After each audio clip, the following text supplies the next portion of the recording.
Yep, you know what it means whenever Bobby Statzenberger stops by outside of the Friday Night Blitz Power Rankings. When you see these chairs, it's time to talk some high school football. Bobby, thanks again for the time. Best time of the week. I totally agree, especially as we get to this time of the year. So let's start with the game that you guys had on the High School Football Showcase on Saturday. O'Connor and Clark in a game in which Clark had, you could say that it was a little something to prove going against that O'Connor team, but also, the playoff positioning in that wild Northside ISD. So your thoughts on that game that you guys had on Saturday? I thought Clark gave it a great effort. It was 14-14 at the half, but then O'Connor just dominated the second half. Clark's pretty much eliminated. They are eliminated from the playoffs now, but they gave it a good effort. It was a good effort by the Cougars. Now, before we talk about this week and the game you got this coming Saturday, with O'Connor, and what's sure to be a fantastic showdown.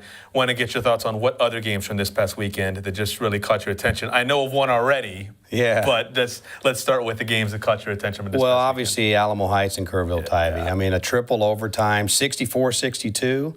Can anyone say game of the year candidate? And it came down to a 2-point conversion. It really depends on which camera angle you look at as to whether he got in or fumbled the ball before he got in. And just a fierce rivalry there. That's one of the best in the area. Whenever Kerrville, when you got blue and gold on both sides and they don't like each other too much, it gets intense. So that was clearly the game of the week. And as we saw yesterday in your power rankings, it was enough to catapult the Antlers into the poll. Well, and, it's not easy narrowing down 10 teams, particularly when you consider all classifications. And Kerrville had kind of gone through the soft part of their schedule, so to speak. But, of course, Alamo Heights was a very tough game. They'll be favorites at Lockhart. But that last game of the season will be another showdown when they take on Medina Valley. Speaking of showdowns, we're going to get to O'Connor and Brennan and that Friday Night Blitz showdown on the High School Football Showcase in just a minute. Aside from that game that's on Saturday right here on KCWX, what other matchups this weekend kind of pique your interest going forward? Well, Lavernia and Bernie. At Bernie. That's going to be just a tremendous contest. If you look at comparative scores, it seems that Lavernia may have a slight edge in that game, but they got to go to Bernie. Bernie's got a great tradition, a great team again this year. That one's going to tell us a lot about both teams. We're going to find out where the Greyhounds are and where the Bears are after that game. We'll know.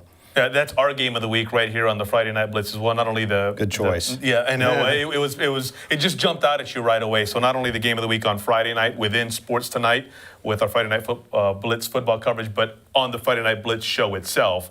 Of course, you can catch that Saturday at 4:30 before the High School Football Showcase, and then 11 o'clock after Sports2Nite late night. So now we get around to talking about O'Connor and Brennan and what a showdown that should be that you guys have on Saturday nights. And that's our game of the week, and it's a great one. Last year, the same two teams played in the district championship game and went to overtime, and O'Connor won it on a field goal. I mean, that thing was back and forth. It was fierce. And 1 year later, here we are at Gus Stadium again, same two teams for the district title. And for O'Connor, a chance to go undefeated in the regular season again. That would make it 2 in a row. Of course, they still have a game against Stevens next week, but this one against Brennan. If they win, they're district champs. If Brennan wins, they still have to win the last game, but they would be district champs as well. They likely would be favored in Week 10. So I'd say this is pretty clear-cut. It's the district championship game. It's a great way to kind of end the season, even though it's not the actual end of the regular season. Yes. Anything that within the game within the game, anything that you're going to be looking at when you're calling that game on Saturday night as to who's doing what, et cetera, et cetera? I think the Brennan pass rush is going to be really important. David Dodd's a good quarterback for O'Connor. If they can put some pressure on him, make things a little tougher on him. O'Connor's got a great offensive line. I think the defensive front for Brennan is going to be hugely important because O'Connor can just shove you around and mow you down and just run at you, and they're really, really good at that. And if Brennan can hold up against that, I think the Bears have a shot at winning this game. All right, you can catch it all right here, KCWX, the High School Football Showcase. Bobby Statzenberger on the call. Appreciate the time as always. It's getting exciting. It is. Best time of the year.